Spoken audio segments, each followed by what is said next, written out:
vital innovation for climate action, lessons from water and sanitation. We're really pleased that you've been able to join us at the UK Pavilion today for this vital discussion. To kick us off, we're going to have a video from the Right Honourable Andrew Mitchell, Minister of State for Development in Africa from the United Kingdom. So let's watch this video and then we'll get started with our live speakers. Thank you all for coming today, and thank you to Sanitation and Water for All, WaterAid, the Asian Development Bank, and all our panelists for your support and wisdom. I am very sorry that I cannot join you in person. The climate crisis we are facing is immense, and what the wash sector knows better than most is that for many poor people, the climate crisis is a water crisis. From the worst drought to hit Somalia in 40 years, to devastating floods affecting much of West and Central Africa, to outbreaks of cholera extending from Malawi to Lebanon, more frequent extreme weather, and the spread of water-related diseases are painful reminders that the climate crisis is affecting us now. We also know that women and girls in the developing world are on the front line and are often its first victims. So as we meet to develop and implement climate policies and plans, we must have a greater focus on their needs and perspectives and learn from their knowledge as centres of their communities, which is what the COP Gender Day is all about. We must correct the gender imbalances in our existing approaches if we are to protect communities, livelihoods, and the environment. In this respect, the wash sector has often led the way, using the wisdom and insight of women to shape the climate conversation and sharpen our responses. Today is about sharing that learning and putting women at the heart of the global response to climate change. I wish you all the best. Okay, thanks to His Excellency for those remarks. My name's Lucinda O'Hanlon. I'm the head of policy and strategy at the Sanitation and Water for All Partnership. We're competing with a lot of noise during this event, and so we're going to try to rise above it, all right, because this topic is vital for us to discuss. And I just don't want you to be distracted by the music and the speakers that are next door. And I hope that if we can be loud enough, we might get some more people in the room to listen to our important speakers today. As His Excellency noted, women and girls are at the forefront of the fight against climate change. Their political activism and activities, for instance, generates more effective and fair climate outcomes, from sustainable land management to community-driven sanitation management. And yet, the leadership photo of decision makers at this conference looks like this. Not me, that. This needs to change, not as a favor to women to include them, and not as a matter of optics to have more diversity in that photo shoot, but as a matter of necessity, and quite urgent necessity at that. Because without women's leadership, without valuing their solutions and priorities, without involving half of the world in arguably the greatest global challenge of our time, climate change, our solutions will fall dramatically short. We will fail to build the sustainable future that our children and grandchildren deserve. And I think it's important to appreciate that ensuring women's participation and leadership is not merely a matter of equalizing the numbers. There are concrete changes that can be observed when women are in power. Research demonstrates that due to socially prescribed gender roles, women assess risk differently to men and typically prioritize the welfare of their families and communities in resource management decisions. Such differences in decision-making extend to and benefit national politics. A 2019 study found that national parliaments with more women pass more stringent climate policies. Empowered women also play a critical role in enabling their societies to adapt more quickly to the effects of climate change and more efficiently fight against it. This is the form of people-centered political leadership that is needed to fight against climate change. Another name for this is feminist leadership, which is luckily not a concept that's only available to female leaders. Through feminist leadership, we recognize that women and people of diverse genders, because of the reality of pervasive discrimination, have had to find alternative routes to power. And such approaches emphasize inclusion, transparency, understanding power structures, and intersecting forms of discrimination. And as such, supporting feminist leadership is not only a pathway to gender equality, but towards the achievement of social justice more broadly. Today, we're going to hear from a group of inspiring women leaders about the work that they're involved in at the intersection of water, sanitation, development, and climate change. We know that those communities who lack access to water and sanitation are also those who are most vulnerable to the devastating impacts of climate change. And thus, assuring access to this most basic of services is critical to assuring our green future. But we're never going to be able to do it without women's brains, without their drive, and without their leadership. So that's just to get us started. I want to hand it over now to Meena Guli, who's our keynote speaker. Hi, Mina's from Melbourne. She's the founder and CEO of the Thirst Foundation. She's an ultra-marathoner and a water champion. Yesterday, she ran the 127th marathon out of 200 in a year-long campaign called Run Blue ahead of the 2023 conference, United Nations Conference on Water. We're honored to have you with us today, Mina. Over to you.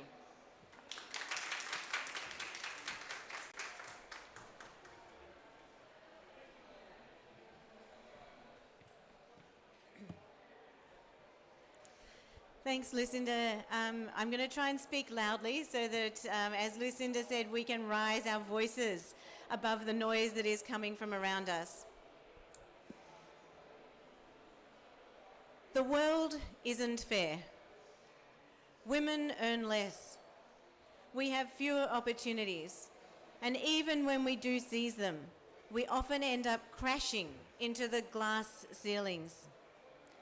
But in the world of water, the challenges are even greater. Over the last 7 months, as Lucinda mentioned, I've run 127 marathons out of the 200 marathons I've committed to run in the lead up to the United Nations Summit on Water, which is going to be held in March next year. This is a journey that's taken me to the front lines of the water crisis, into homes, villages, factories, farms, offices and boardrooms all across the world. As I've run, I've lost count of the women and girls I've met who've talked to me about water. Women who invited me into their homes, women I walked with on their long journeys to fetch water, and who have literally embraced me, pleading for help to solve this water problem, if not for them, for their daughters and their granddaughters. These women are not statistics on a page. They're real women leading real lives across the world.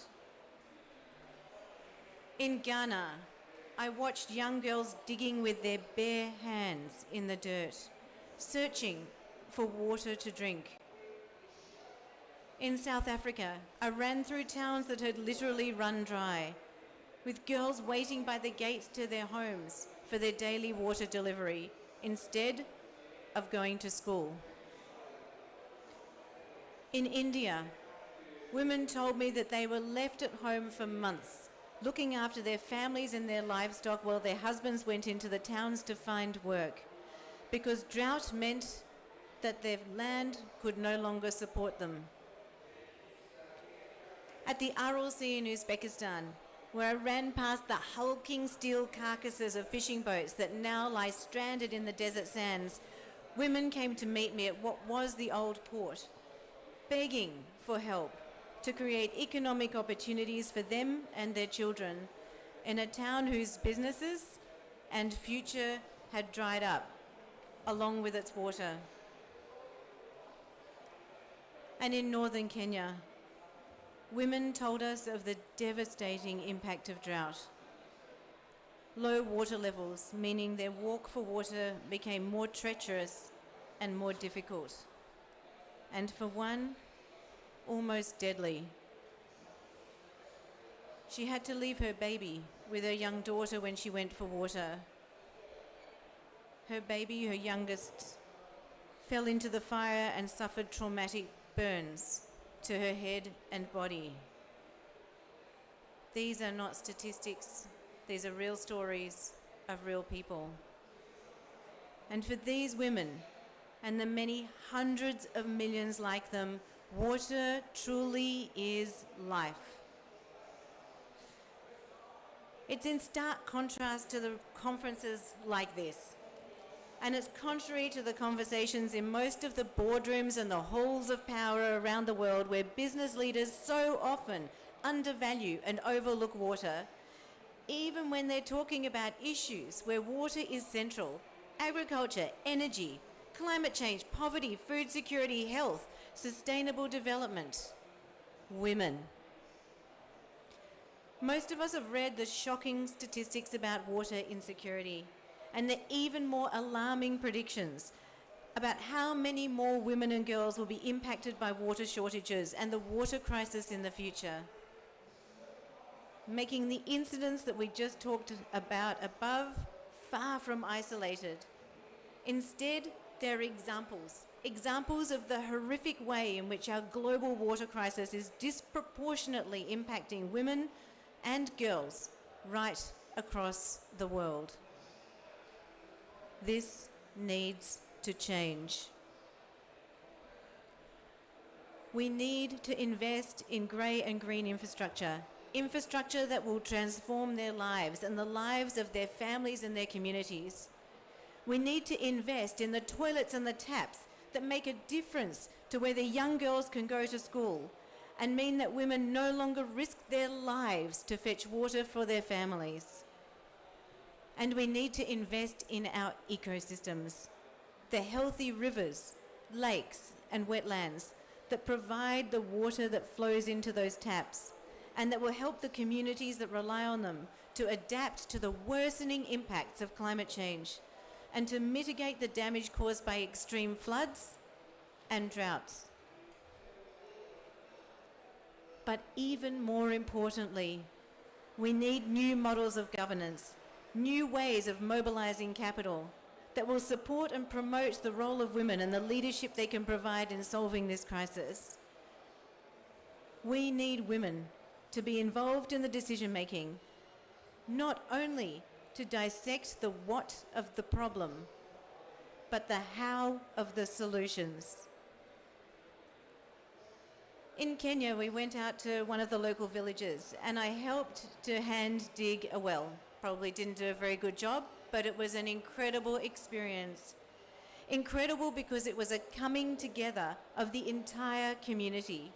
Men turning the drill, the elder generation of women cooking food for the workers, and the younger, stronger women forming these incredibly beautiful, colourful lines as they walked with these enormous, heavy containers filled to the brim with the rocks and sand that were needed for the construction of the wells. It was an amazing demonstration of unity to build an asset that would change the opportunities available for women and girls living in that community. But the project was led and the well will be managed by men. And here is the problem. Because for all the times I've seen women and girls impacted by the water crisis, I've been shocked at how few I've met in the policy space. Political innovation in water has for far too long been a male-dominated domain, even in WASH. This is not easy. The role of women, even more broadly than water, in governance is thin at best. So we are fighting a rising tide, but it's a fight we need to have, and it's a fight worth having, especially on water. So, how do we change this? First, we need to put women onto the boards and into the rooms where decisions are made. We need to be at the table. Second, we need to provide women-specific workforce development training and capacity building. We need to lift up those women so they can be at the table. And third, we need to find creative ways to incentivize the inclusion of women, the linking of funding to their participation, other ways we can support and bring women to the table. This is the enabling environment, and we need to make it happen. But ultimately, we also need to put water onto the global agenda, to galvanize conversations not only amongst those of us that know and understand the problem, but amongst those that have traditionally been on the periphery of the water debate. Presidents, prime ministers, CEOs and fund managers, people outside the water silo, people from engineering, from mining, from food, from all the other areas that we traditionally exclude from the conversations we have. And that is going to require a concerted effort, not only from all of us here today, but from water activists across the world. For too long, while we've known that water is everything, we've treated it as if it's nothing. We know when that changes, our societies, our economies, and our communities benefit. And importantly, so do the women most affected by this water crisis. And it's honestly one of the reasons over the last few years, alongside our running, we've been building a grassroots community of water activists. Thousands and thousands of people from over 197 countries and territories right across the world, stepping up to share their water stories and to demand action from leaders right across the world.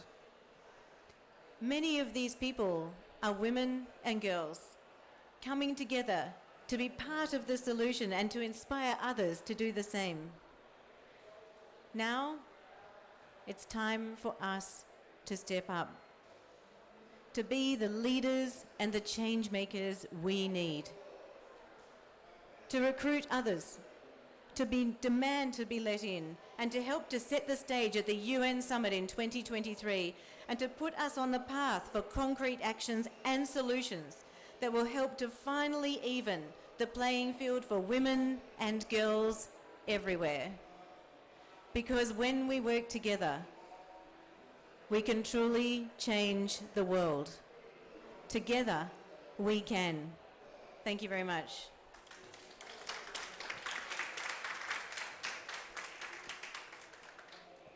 Thank you so much, Amina, for those inspiring words, for the vivid reminder that the water crisis has a human face, and in fact, it's a woman's face, for giving us specific ways forward to uplift women's voices in order to increase access to water and sanitation, and for reminding us that this is about garnering political will. At SWA, we like to say that we need to reach out and we need to reach up. We need to get across sectors and we need to reach those highest level decision makers to help them see why water and sanitation is so important. And thanks also for us putting the UN Summit on our radar screen as a critical opportunity for us to move forward and keep up the momentum. I'm going to move now to our panel, and I'd like to welcome our distinguished panelists. You have them here, but I'll just quickly introduce them. We have Dedo Mate Kojo, the Pan-Africa Program Manager from WaterAid. We have Brenda Moale, the COO of the Green Girls Platform. We have Nita Pokrel, the Chief of the Water Sector Group from the Asia Development Bank. And we have Sarah Beardmore, Team Lead for Strategic Partnerships and Capabilities at the Global Partnership for Education. Dear panelists, I'm going to start with the same question for all of you, and then we're going to get into more of a fluid discussion. What are some of the most exciting women-led initiatives that you're currently following?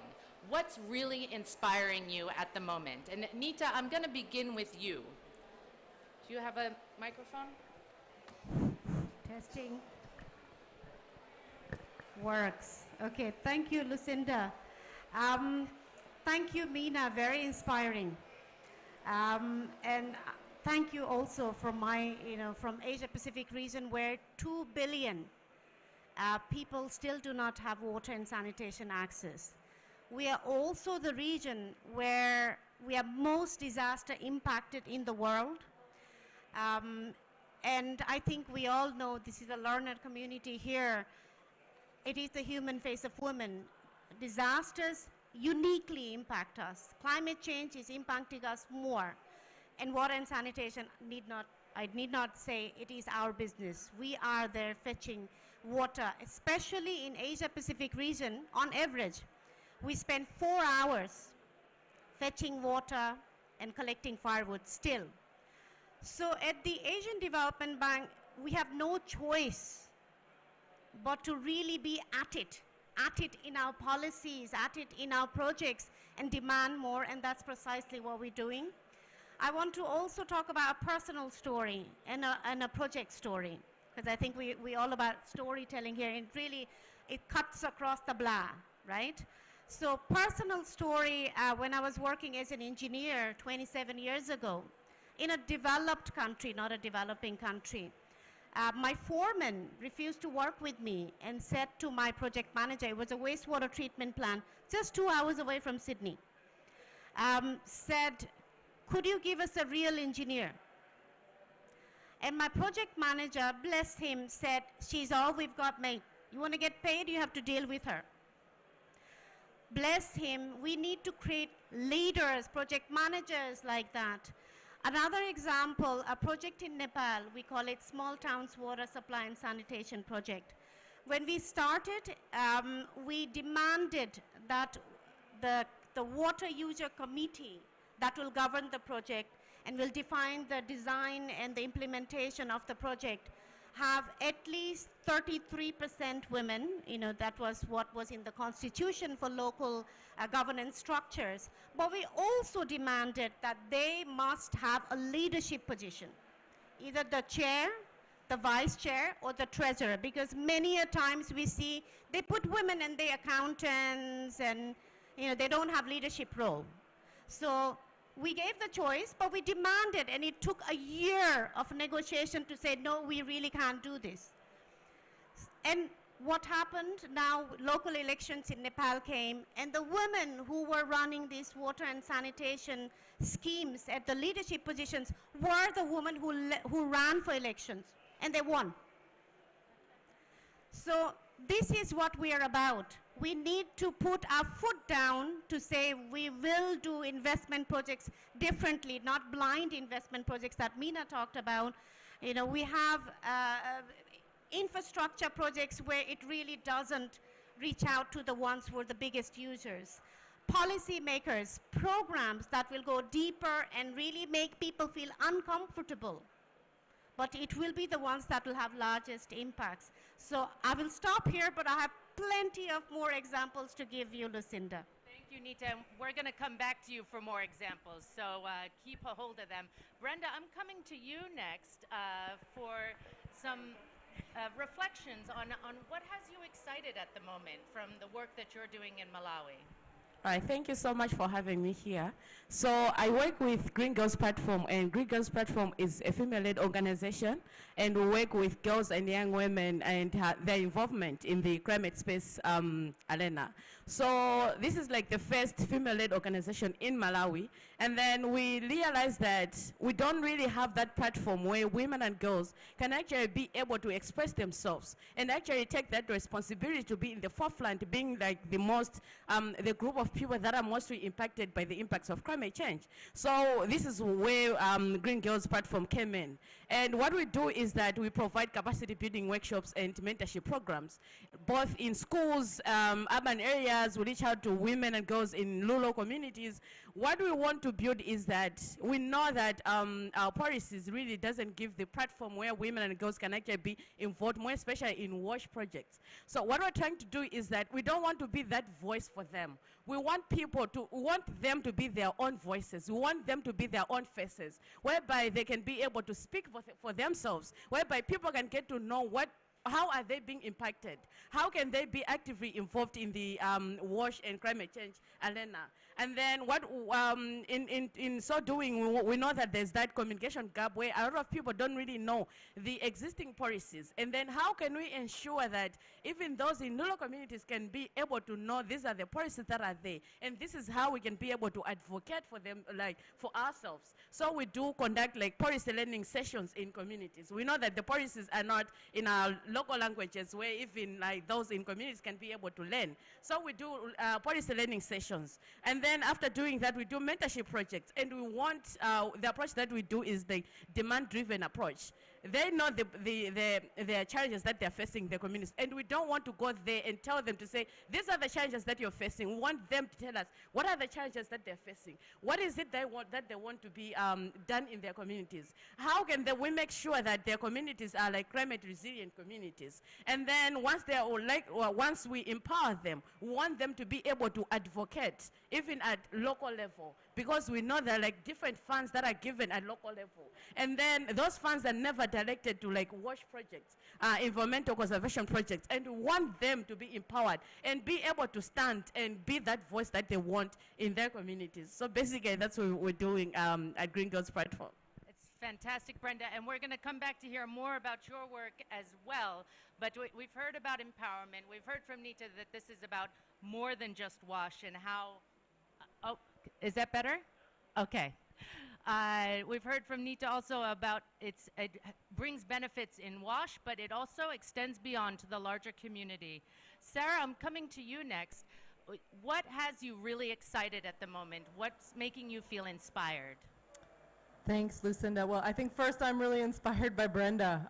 Just really amazed by your work. And I think, in fact, for me, the climate crisis and the gender equality crisis really come from the same root cause. And this is the mentality that commodifies life, that allows extraction to be a one-way thing, that says exploitation of our resources and our life systems is okay. You know, that turns a woman's body into property, just like it turns the water into property. And so to me, I think the most inspiring work is the work that is really trying to change that mindset shift that we need. We work in education, and so that's really at the heart of what we're trying to do at the Global Partnership for Education. We're working with a young youth leader in northern Kenya, and honestly, she's one of my biggest heroes. She's Maasai. She was going to be married as a child until a donor came and built a school in her community. She then went to school and went on to establish an agricultural project in her community that now teaches everyone in her community about indigenous plants, medicinal plants, drought-resistant crops, and is there to help build the resilience. So when we educate a girl and when we get the community around her to support what she's doing, the changes can be massive. Right now in her community, though, they're facing an unprecedented drought. And girls are dropping out of school. Why? Because they have to walk farther to go get water. So we are really at the front lines of the crisis. And it's clear that we are only going to tackle the girls' education crisis and the climate crisis if we do that together. Some of the other work we're supporting, we have a fund that invests in advocacy and accountability in all of the partner countries where we work. And there's amazing work being done by national education coalitions to help ensure that there are no laws preventing pregnant girls from going back to school. And during COVID, that's been one of the #1 reasons for school dropout. During school closures, girls were forced into transactional sex to raise funds because of economic livelihoods being destroyed. And then they're not allowed to go back to school. So that's the kind of discriminatory policy that continues to keep girls from getting the education they need to rise out of poverty, to be able to help their families. There's another amazing example from Amplify Girls. They're working at a community level in Rwanda, learn, work, develop, in 39 villages. And they've got a bunch of aunties that they've assigned to girls, and these aunties make sure that those girls have what they need to stay in school, and then they advocate in their villages to make sure that other girls go to school and that there is support at the kind of cultural level for girls getting an education and completing their degrees. I mean, that kind of solidarity, that kind of women-to-women peer support, women at the front lines making sure that young women and girls are given the same opportunities as young boys and men, I think that's going to change the tide of both the empowerment of education as a mindset shift for climate justice and for equality. Much, Sarah, also for helping us see the interconnectedness of all of these issues, that we can't just hone in on any one sector when it comes to gender equality. It needs to be across the board. Dedo, over to you. What's got you feeling good these days about women's leadership? What are you excited about? Yeah, thank you very much. Thank you very much, Lucinda. WaterAid has been working in the water and sanitation sphere for the last 40 years. And I do recall the very first Earth Summit 30 years ago, where in Ghana we actually did a documentary on hand-dug wells and how, you know, communities were helping dig hand-dug wells as a documentary to the Earth Summit. But over the last 30, 40 years, we have moved into developing models of, you know, work at the community level. We've looked at system strengthening and linking what's happening at community level with what should happen at local government. One of the key examples of, you know, women-led initiatives would definitely be the work that we've done with some partners in addressing the scientific knowledge or scientific addition to local knowledge on how to adapt to climate change. This has primarily been in working with the women and men, of course, to address water level changes.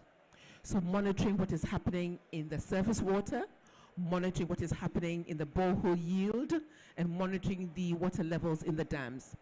Why? Because as some of my colleagues have already mentioned, when there's water stress, there's conflict. It impacts on water for household use. It impacts on water for livelihoods. And it impacts on water for construction. A lot of the construction in our villages has a lot of water.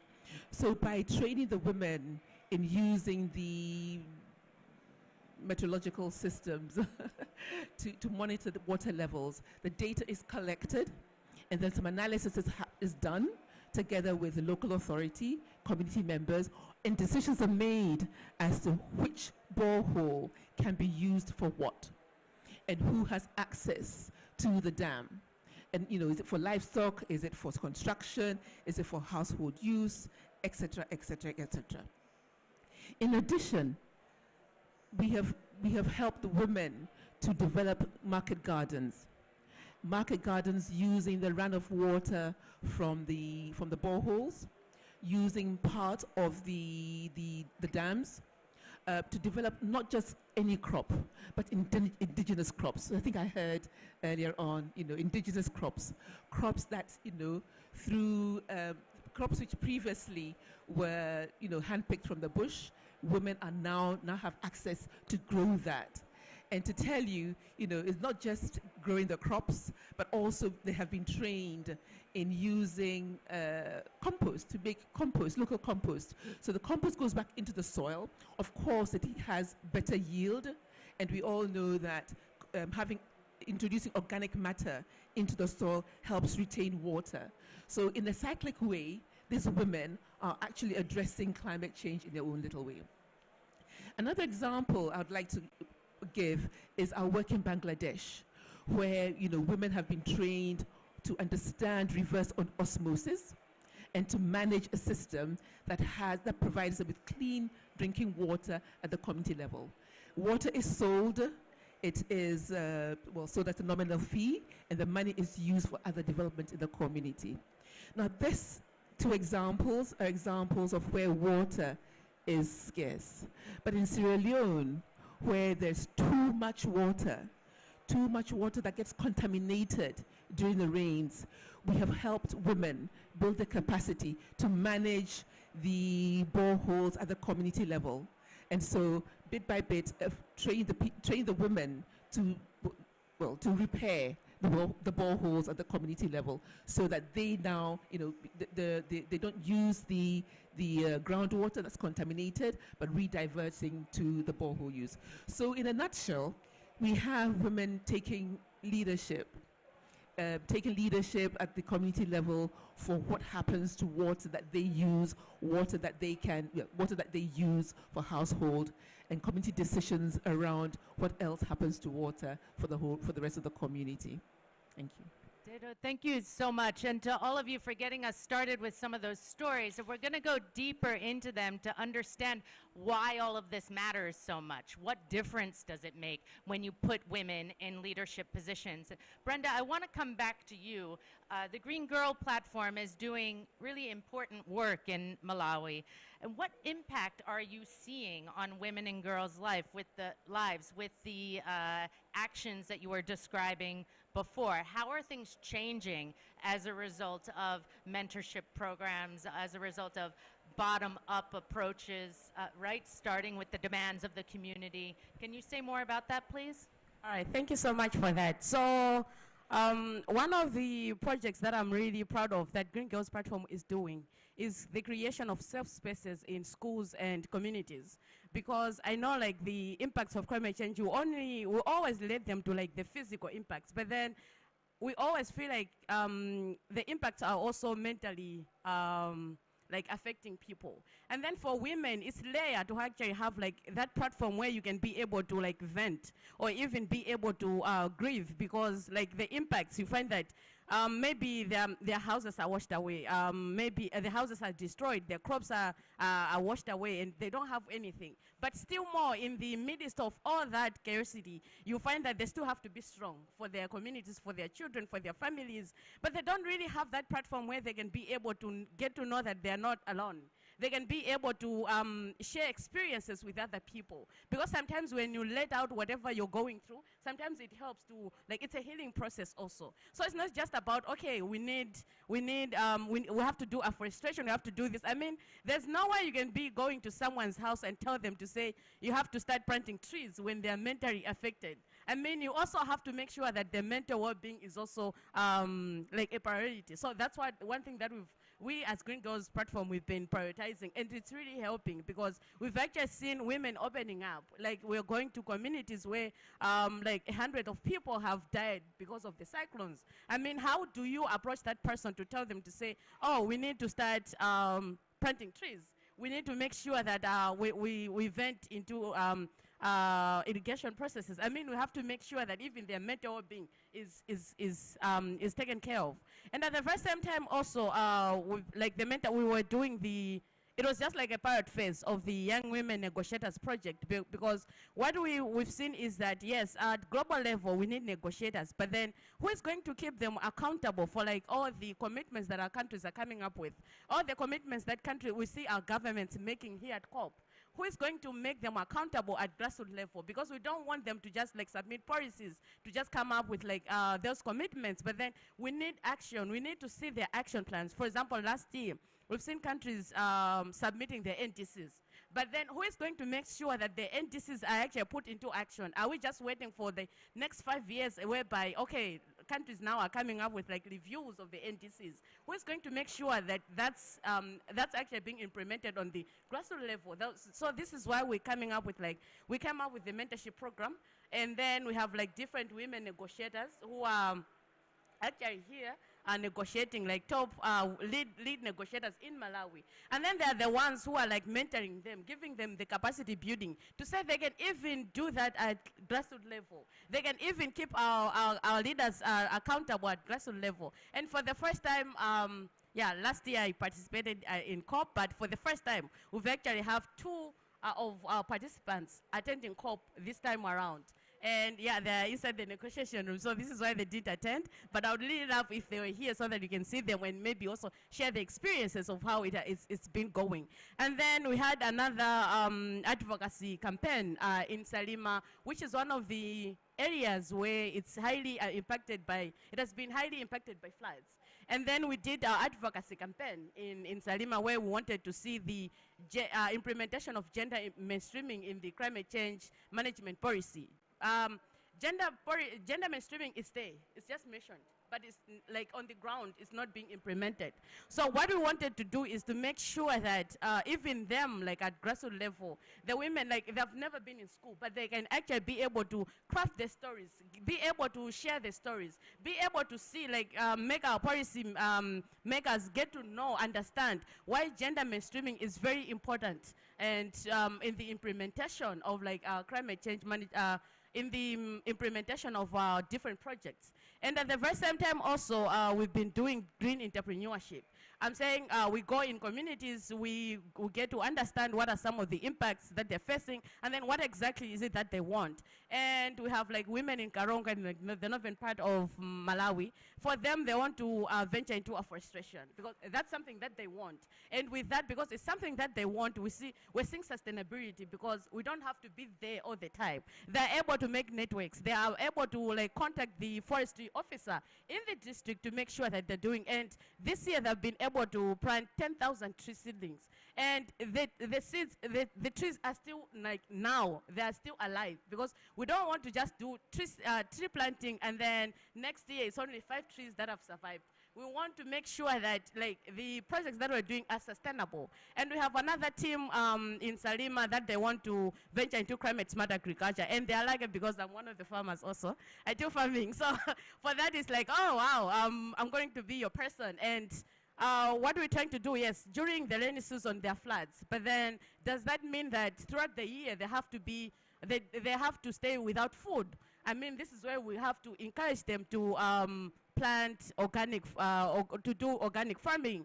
How can we make sure that they're able to make compost manure? How can we do that? And because I'm like, it's my field now, I always make sure that I'm there and make sure that they're empowered and they know what to do. And we know what kind of plants to plant depending with like their locality.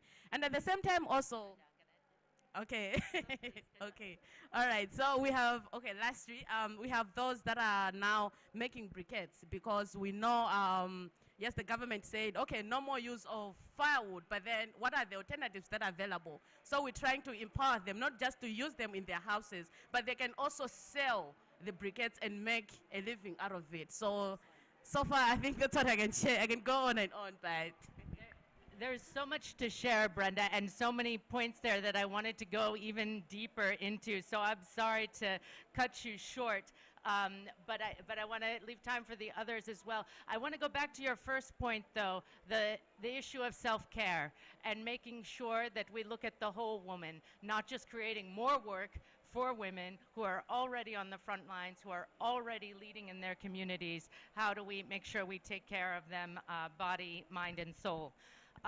Sarah, I'm going to come back to you now, right as you're having a sip of water. Education is such a vital socioeconomic driver of climate resilience and action. Can you tell us more about how the Global Partnership on Education is working to ensure that gender equality is at the heart of education? Sure, thanks, Lucinda. So the Global Partnership for Education is the world's largest partnership and fund devoted to getting every child a quality education in the world's lower income countries. So we work in about 83 countries around the world. And our approach is really to support system transformation, working with ministries and partners on the ground to both invest in education, but also to make sure that the policies are coherent and that gender is really hardwired into everything that we do. And we really do that because we know that education is a critical enabler of human rights, and particularly in overcoming inequality. So we have a number of different approaches. first of all, we have about $4 billion that we've mobilized to invest in education over the next 5 years. We first start with a gender-responsive education sector policy approach. So we look across all of the education policies and ensure that they are really integrating gender consideration as a lens across everything that we do. We also have a fund called the Girls Education Accelerator. So countries with very high inequality, we give additional money to incentivize targeted programs as well as mainstream programs to make sure that girls' education is really at the heart of the change they're seeking. We also have a $72 million fund for civil society advocacy and accountability. Gender is hardwired into all of that, and all of our grantees have to have a gender responsive lens on everything they do. The coalitions we work with have to include women and girls-led organizations. So really from top to bottom, the Global Partnership for Education makes sure that gender is really at the heart of our education strategies. We're also moving now into realizing that we're not going to be able to achieve a quality education for every child unless we take a step back and look at the increasing, intensifying impacts of climate change on education systems. You know, in Malawi, there were back-to-back cyclones that destroyed schools, washed away textbooks. I mean, when you're constantly having to rebuild from extreme weather events, there's no way that you can improve the quality and ensure that access is guaranteed. So at the Global Partnership for Education, we're also working to design what we're calling a climate-smart education system framework. And really what that is synthesizing all of the entry points from infrastructure to sector policy and planning to the curriculum and teachers to community and school linkages, trying to understand where and how we can make sure that there is resilience built in, but also that education's power as a force for climate action is unleashed. Starting next year, we're going to be working to also roll out a partnership to provide technical assistance to ministries of education to help them integrate climate change considerations into their education sector policies, plans, and budgets, and also to support more effective cross-sectoral dialogue between ministries of education and environment and climate and agriculture, and finally to make sure that we're actually looking at cross-sectoral programming. We have education funds and we have climate funds, and we need to be working together because these are cross-sectoral challenges.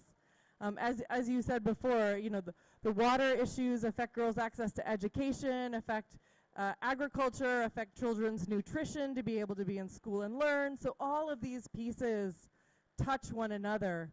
And we're here to help ministries really work together to make sure that we have an aligned, comprehensive, and holistic approach to tackling the problem.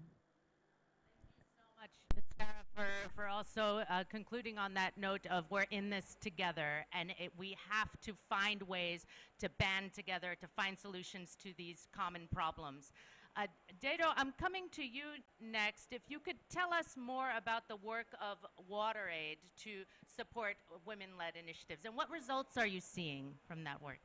Thank you very much. I'd like to focus on another aspect of the lack of water, and specifically looking at the work that we've been doing in water and sanitation and hygiene in healthcare facilities. I think all the reports that we have read talks about damage to healthcare facilities because of the torrential rain, flooding, etc., etc.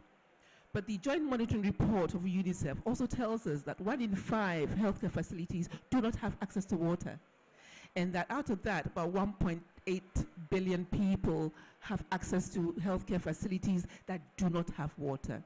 So can you imagine what this implies for newborn health, for pregnant women seeking healthcare, for even the workers providing healthcare facilities? So over the last 7 to 10 years, WaterAid has been working on what we've called the Healthy Start.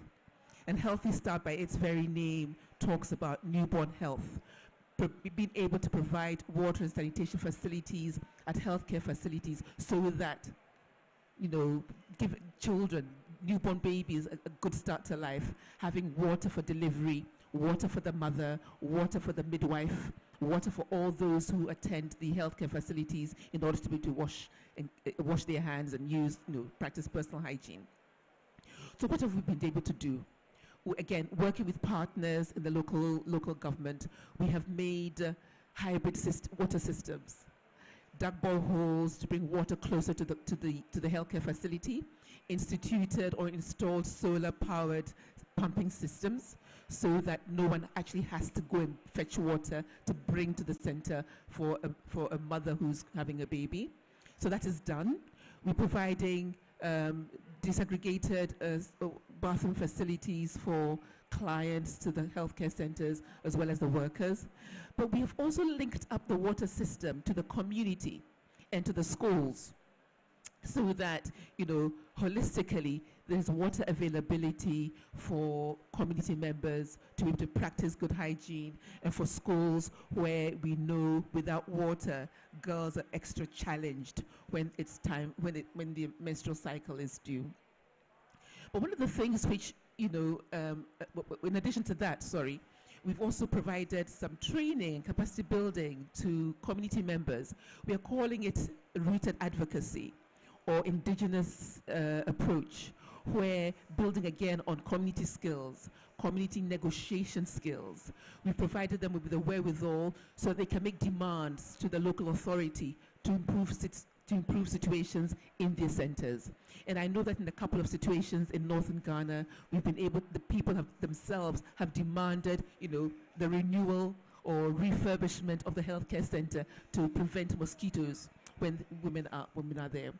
In other cases as well, women themselves have been part of the training for latrine construction, so providing additional skills to the women.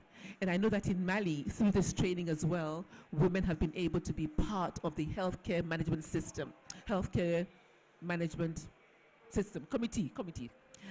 So then they have a say in what is happening at the healthcare and can comment on the quality of care that they receive. Thank you so much for those examples, and then also bringing in that health aspect. I think, again, emphasizing how interconnected all of these things are. Nita, it's your turn to say more specifically about what ADB is doing to support on water and sanitation, but specifically why women's leadership is so paramount in this area.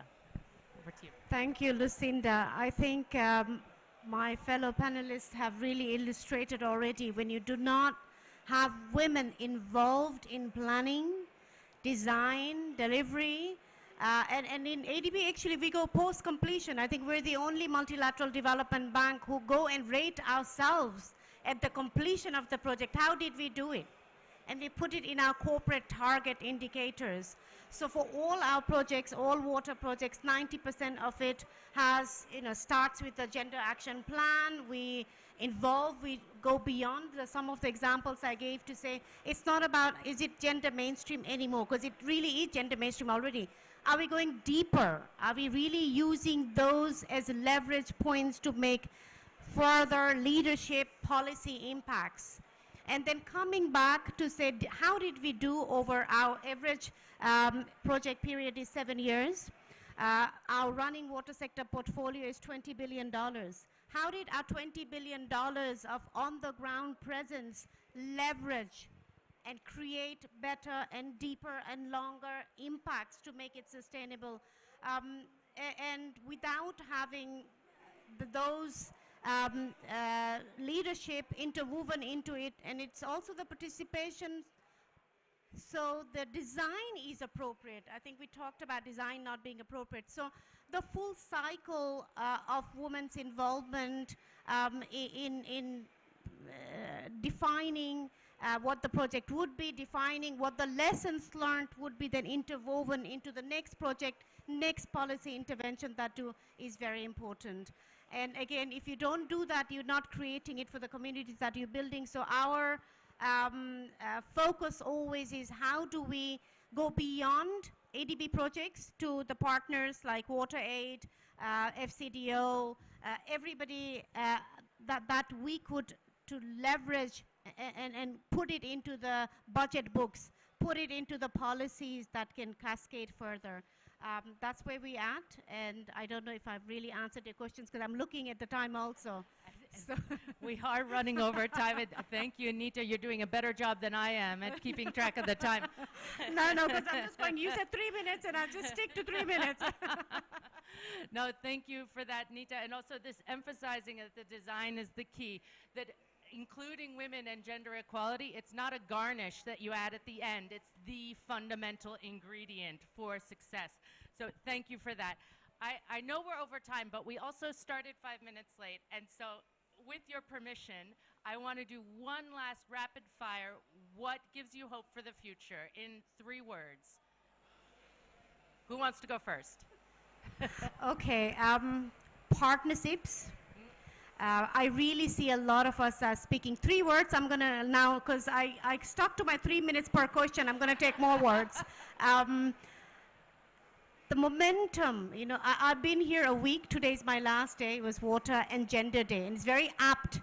Today was Water and Gender Day, and I'm going home with that hope that they've actually done for the first time water, and then they put gender with us. It is going to, the best pavilion I've seen is youth and children. It is full of energy, it's full of probing, and it's not blah anymore. The rest of us, I feel, are still mired in, you know, the policies and blah. So that hope, the children, the participation, the futuristic outlook, and interweaving what I think all of us said, the realization that it is one common problem, and the behaviors of policymakers, actors on the ground is what is going to cut it. More words than 3, and I pass it over to Dedo. Thank you very much. I think for me, my parting shot would be, you know, Nita talked about the linkages and partnerships between what's happening at community level, lower level, and there are lots of wonderful examples of innovations that women have led on that needs to feed into national policy. How can we do that?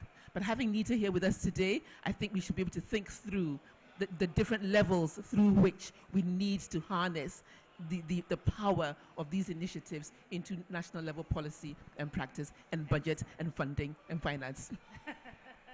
Sarah. Can you hear me? Okay. In 3 words, what gives me hope? Brenda.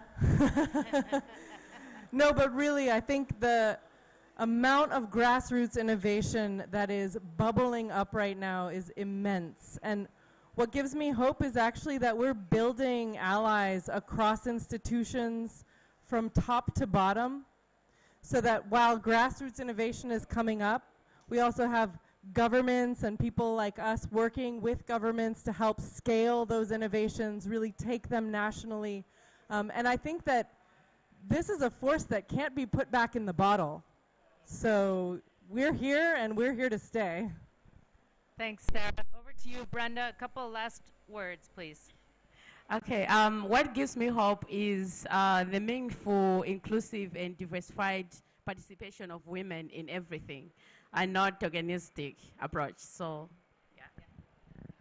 I think that's a great thing to end on. Let's get beyond the tokenistic approaches. We're talking about partnerships, about connecting across sectors. I want to go back to the picture that we started with, because I think it's important that we keep thinking about what that picture looks like and what it would take for that picture to change. We need to change that. What will it take? What do we need our leaders to do? We need them to listen to people like Brenda. We need them to uplift the voices of youth, of women.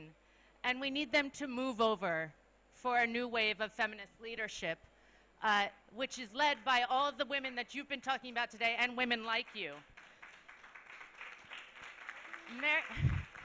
I'm going to finish. Mary Robinson has said on many occasions, but she said it today as well, that climate change is a man-made solution, a man-made problem with a feminist solution.